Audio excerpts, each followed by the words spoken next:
Elizabeth. Welcome to Local Matters. Let's get started. Art and inebriation have a long history together, both as subject matter and as inspiration. So it makes sense that the cleverly named Ebriart, begun in 2011, was conceived of on a bar stool in Plymouth. What is Ebriart? Julie invited co-founder Andy Driscoll on to tell us. Welcome, Andy Driscoll. So happy to have you here. Can you tell us how Ebriart was born? Sure. It actually was like a lot of ideas born on a bar stool. A friend of mine was a bartender at Fridays here in Plymouth, and he was also an artist. And at the time, drink and draws were really popular, and he said we should start a drink and draw. And I said, when? He's like, I work Thursdays. And then for about 2 or 3 years, every Thursday, we met with a bunch of artists and just drew. So you literally mean you had cocktails and you drew. You Yes, artistically you that's drew. all That's it the drink and was a draw. yeah, it was just a kind of a club for visual artists to get together and hang out and draw in a fun atmosphere. Oh, that's cool. Okay. What were your goals when you started Ebriart, and how have they changed? Well, like I said, we just were there to have fun, so I can't even say we had goals. At the time, it didn't even have a name. It wasn't even known as Inebriart.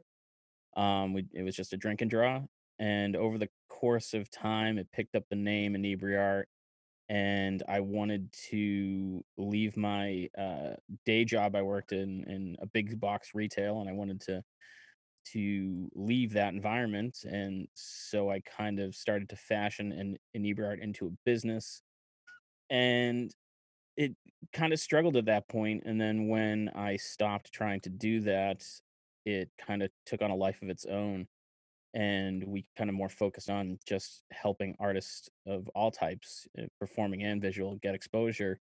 And that's really when Inebriart just took off. Which is terrific. And so there are a lot of vibrant artists, both visual artists, musical artists, all kinds of Mhm. artists here in Plymouth. Can you give me some examples of ones that you've worked with? Oh, sure. Chris Mindle jumps to mind. I work with him a lot. Alex Lever is amazing artist here in Plymouth, and I do a lot of work with her. Kat from Inky Hand Studios is another great artist. There's just so many in this area of all types, and we've gotten more into music and stand-up comedy, and there's just so many talented people, in this area. Yeah, the art world itself is expanded hugely. And I think a lot during COVID, it's actually expanded even more. And people have become more creative in how they've shared their artwork. You are an artist yourself. You were heavily Yes. involved in the very popular Lobster Crawl, which was an art Hmm. display that was it was sponsored by the Plymouth area Chamber of Commerce, and subsequent the scallop roll, which Correct. you designed our scallop for PAC TV. So, can you talk to me about how it felt to participate in a community outreach artistic endeavor like that? It was really interesting, and it still is, and that's kind of what I really like about it is they stay up for years at a time, and I live right downtown, so I'm constantly walking by my own artwork, and to see, tourists and even locals stop and take photos and admire them, and you're always stumbling across new ones. I was walking with a friend of mine last night, and we came across one by Kyle Powers, and she's like, I haven't even seen this one yet. So it's just a very cool experience to see it, almost on a daily basis, and see people enjoy it on a daily basis for years at a time. Yeah, and it's so unique. It's indescribable for people who have never been able to walk and use the map to show where all the scallops are Hmm. or where all the lobsters were at the time. Hugely successful art installation, I think, for Plymouth. And recently, you did have the Shop Local Marketplace at Mayflower Brewing, and you've actually kept really at the forefront of doing events during COVID. Can you talk to me about that? Sure. COVID obviously has been a struggle for everyone, and we kind of stepped back from some of the events that we normally do because it just wasn't safe. And so we tried to still stay relevant. And so we did a lot of online streaming events. We did um, a stand-up comedy show that streams every couple weeks. We are doing a music show from the craft beer cellar called the Cellar Sessions to help musicians who aren't able to play out. And we give them a platform to play and hopefully get some tips via Venmo. And then we just had that shop local market, which was the first event we've run in quite some time. And it's all about helping local people make products locally, or locally sourced products, get exposure and get their product out there. And it was a phenomenal turnout. We were COVID safe. We maintained the a certain number of people that you're allowed at the events, and kept track of who was there. We had our vendor space 6 feet apart. And I think we had 6 vendors sell out completely. And it was an amazing event. It was a gorgeous day, and you get to hang out at the Mayflower Brewery, which is never a bad thing. Yeah, all the stars aligned that day, for Oh sure. yeah, for sure. Do you have a podcast? No, I have 3. Okay. Um, Let's talk about those. Yeah, I'm not a TV watcher, and I don't like to not be busy. So uh, we're coming up on a 5-year anniversary of the first one. It's called Ebriart, and it, we interview creative people about what they do and how they do it. Um, some of our past guests have been Uli John Roth of the Scorpions, Dee Snider of Twisted Sister, Nick Tauchman, who was on Deadliest Catch, Amber Nash, who was on the animated show Archer. So we've had some really big name guests from all over the world. I just interviewed a band from Denmark and a musician out of New Zealand. And it's not scripted. I don't have any idea of the questions going in. And it's just a casual conversation where we kind of dive into the mind of creative people and see what they're like, and why they do what they do. And then we have Bar Talk, which is hosted by Jordan Chabot of Speedwell, Carl Heine of the New World Tavern, and local all around bar manager Dan Mahoney, who is working at Stats in Boston now, and myself. And it's a sneak peek behind the curtain of what it's like working in the restaurant industry. We kind of call it the service industry support group. We have listeners writing questions, and we typically try to answer them. Whether we actually help in any way, shape, or form is up for debate. But it's a really fun, um, real look at what it's like working in the restaurant industry and the people who do it. Because we have guests from all over Plymouth and all over the area. And then last but not least, we have the Old Colony cast, which at the beginning of 2020 we revamped, and it was initially meant to be our love letter to Plymouth and the surrounding area where we're from. And we brought in a new co-host at the beginning of 2020, Hannah Dowling, and it just it found what it was meant to be. And it's very heavily focused on the history of the area. And Hannah's kind of the researcher, and she kind of discusses the topic with myself and our producer Fish. And it's been one of my favorite things to do in the past year, is record that, because it's so much fun, and I learn stuff from it all the time because Hannah's phenomenal at what she does. and Wow. and we talk local topics. We just did Dr. Seuss. We've done Burial Hill, Plymouth Rock, the Plymouth mail truck robbery, all sorts of things. Some very well known, other things not so much, and that's kind of the fun part of it. Wow. So you tie in history, you tie in what's going on right now, you tie in the restaurant industry, you tie in artists, and it's all about how we are really all connected anyway, which I think is just so wonderful. And lastly, Oh, sure. what is the future of Inebriart? Do you see this branching out even more? Yeah. So we're really anxious for some of the COVID restrictions to loosen up, so we can get back to doing our mug paintings at breweries. That was hugely popular.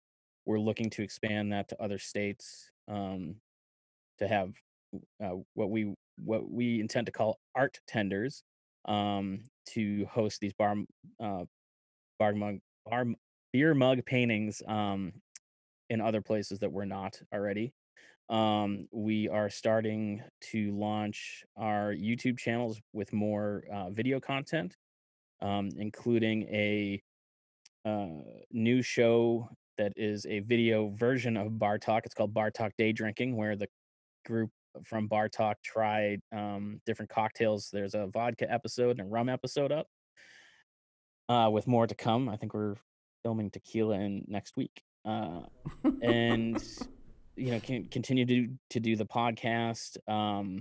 It really is something that we just don't know when to say no. And anytime someone comes up with a good idea that sounds like fun, we're in. And it's all about That's having wonderful. a good time. And we Fabulous. plan on bringing our stand-up comedy shows to Great. real life when we can. And so we got lots of plans. Excellent, excellent. You're not going anywhere. Well, it's been wonderful, and it's just amazing how much you do and how much you have inspired. So thank you so much for joining us today.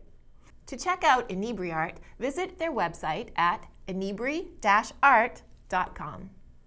The Plymouth Public Library is continuing to celebrate National Poetry Month and honoring Earth Day on April 22nd with a virtual poetry reading and discussion. Writer Helen Rousseau will share poetry from her latest book, Poems for a World on Fire. Speaking about her book, Rousseau lists the many things that were the genesis for writing this book. The never-ending wars, refugee camps, hunger, racism, ageism, domestic violence, increasing poverty, global warming, deforestation, and loss of animal habitat. Then, the novel coronavirus burst on the scene, and life as we knew it changed drastically as our world was turned upside down. The reading takes place on April 22nd at 11 a.m. Register for your Zoom link via the library's website. April also brings the Academy Awards, and the Pembroke Public Library invites you to get ready for this year's very different award season by brushing up on your Oscar knowledge.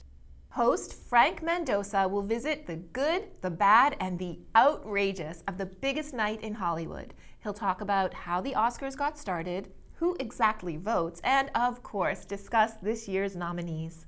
This virtual program runs from 6 to 7:30 p.m. on April 14th. Visit the library website to sign up. As you approach the age of 65 and are eligible for Medicare, you may have questions. The Duxbury Senior Center is here for you with an informational webinar on Wednesday, April 21st at 1 p.m. It will cover enrollment timeline, Medicare Parts A and B, Part D prescription plans and Advantage plans, and plans and programs available to early retirees. Visit duxburyseniorcenter.org and click Register for a Program to sign up for this free Countdown to 65 Medicare webinar. Shagley and the Pembroke Public Library welcome teens anywhere on the gender spectrum for a gender-expansive yoga class on April 17th, taught via Zoom by Alexandra de Colibus of Sweet Pea Yoga. No prior yoga experience is needed, but a recognition, understanding, and wholehearted support of gender diversity is a prerequisite to join. Explore how yoga can be integrated into our everyday lives and interactions in a peaceful hour among peers, allies, and siblings in a supportive, open-hearted environment. To get your Zoom link, visit the Pembroke Public Library website to complete Shagley's online registration form. Next up, it is our privilege to welcome back storyteller Jim Brule. Hi, I'm McGee Jim Brule. I'm a transformational storyteller, which means I like to share stories from many different traditions, and today I have one from the Jewish tradition. Once, many, many years ago, there was a drought. And this drought affected this one community worse than any other. It seems as though it had been days, weeks, months without any rain at all. And at first it was inconvenient, and at the second it was problematic, and now people were unable to drink, let alone wash their clothes. And nobody knew what to do. All the men of the community had gone to pray for rain, but nothing seemed to be working. They went to the rabbi to ask him if he had any great prayers for rain. Nothing seemed to work. And still they went without water. And finally, the community descended upon the rabbi and said, you have to do something for us. We have to have rain. And of course the rabbi knew this was true. And he said, here's what we'll do. We will pray all together, the entire community, for an entire night and an entire day. And during that time, we will all stay together. We won't eat, we won't drink, we won't do anything except pray to God that rain may come. And everybody agreed that this was the last thing left to do. And so, as the evening began to fall, everyone began to gather, crowding into the tiny synagogue.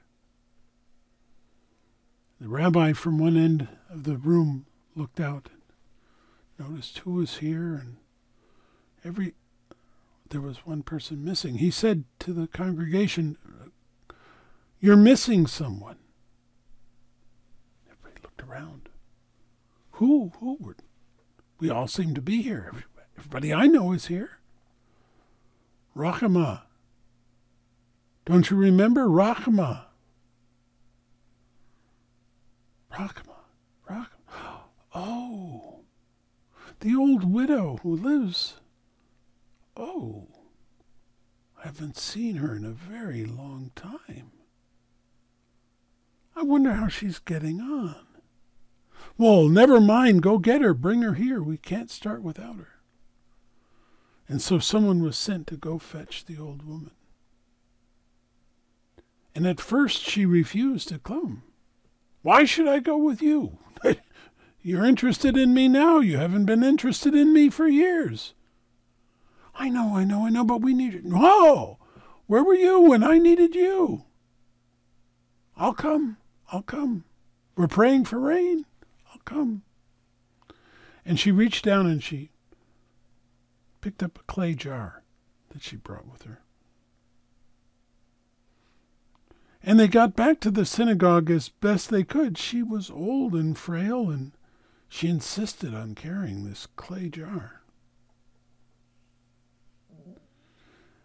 And when they finally got to the synagogue,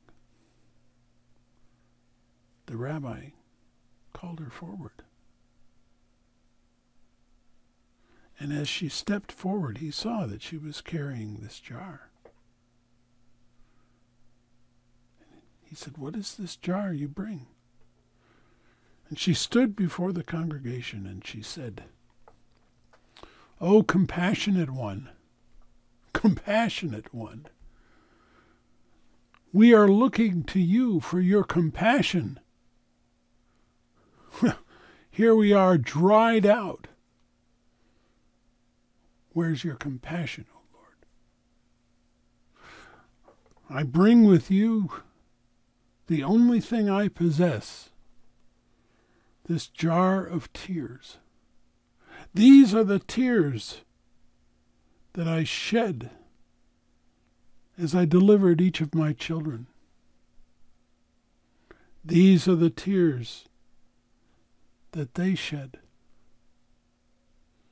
And these are the tears that I shed again as their lives were lost. These are the tears of loneliness that I've shed over these years when no one came to me. These tears are the only thing I have. And if you will not shed your tears of compassion on us, then I shall dash these to the ground, for they're of no use to anyone. And in that moment, thunder cracked. The skies grew quickly dark, and the rain came pouring down.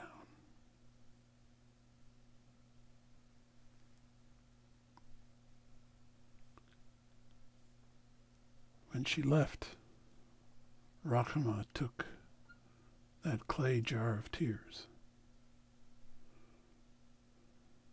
and she dug a hole in the ground next to the synagogue and buried that jar there, covered the earth. It wasn't a week later when they noticed something growing out of that spot.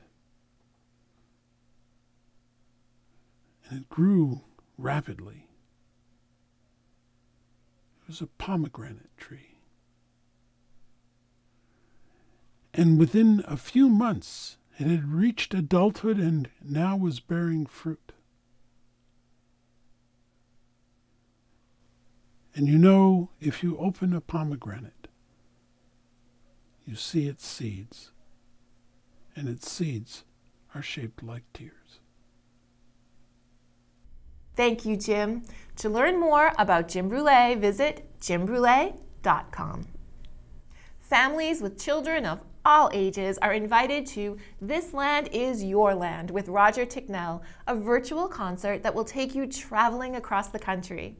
A variety of instruments, including guitar, banjo, mandolin, Irish bodhrán, and African drum will be played to perform traditional folk songs, patriotic music, instruments, and dances that celebrate the rich cultural tapestry of this United States. This event has been developed with a donation from the Jen Kane Scholarship and Charitable Trust, which provides scholarships, endowments, and donations to charitable foundations in memory of Jen Kane, a Plymouth native who lost her life in the World Trade Center on September 11th. Children who attend will receive a free book related to American history or culture. Visit the Plymouth Public Library website to register. Prescription medication can relieve pain and prolong or save lives, but studies show that the path to drug abuse often begins by taking medication meant for others or by taking prescribed medication beyond its intended use. Proper disposal of old or unused prescriptions keeps them out of reach of a bad decision. Plymouth County Outreach, the HEAL Initiative, and the Plymouth Youth Development Collaborative are hosting another Drug Take-Back Day on Saturday, April 24th from 10 to 2 p.m. at the Plymouth Police Department. Visit the police department at 20 Long Pond Road and drop off your unwanted non-liquid prescriptions, check out the on-site Narcan simulator from South Shore Health, and leave with your own Narcan kit, free of cost.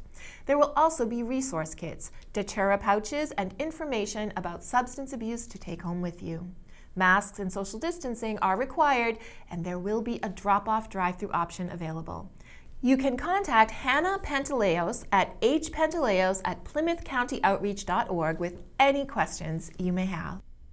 The In the Garden series presented by the Duxbury Senior Center returns for springtime. Join Susan Leigh Anthony from Kennedy's Country Gardens and Dove Flower Cottage Designs for a refresher on preparing your garden, tips on planting perennials, color combinations that work well together, and more. The event is virtual via Zoom and takes place on April 22nd at 10 a.m. Visit duxburyseniorcenter.org to register for your Zoom link. Erika is here with an important announcement on In the Schools. Attention class of 2021, local scholarships are available. Thanks to the many businesses and organizations that donate each school year, Pembroke High School and Silver Lake Regional are offering a multitude of scholarship opportunities, one of which is through PAC TV. If you're a Kingston or Pembroke resident who is pursuing a career in communications-related field during the upcoming academic year, you're eligible for consideration. A concentration in communications includes video production, broadcast journalism, graphic arts, multimedia studies, digital media, visual arts, and others at a accredited post-high school technical school or a 2- or 4-year college. Note that forms must be completed and mailed or brought to PAC TV by April 18, 2021. You can find them on our website at pactv.org/scholarships. Hard copies are also available in the guidance office of each school. Please connect with your guidance counselor if you'd like any additional information or assistance. And good luck. Elizabeth, back to you. And we look forward to seeing those applications. Thank you, Erika, and thank you for staying with us for this episode of Local Matters. From all of us at PAC TV, have a happy and safe week. We'll see you next time.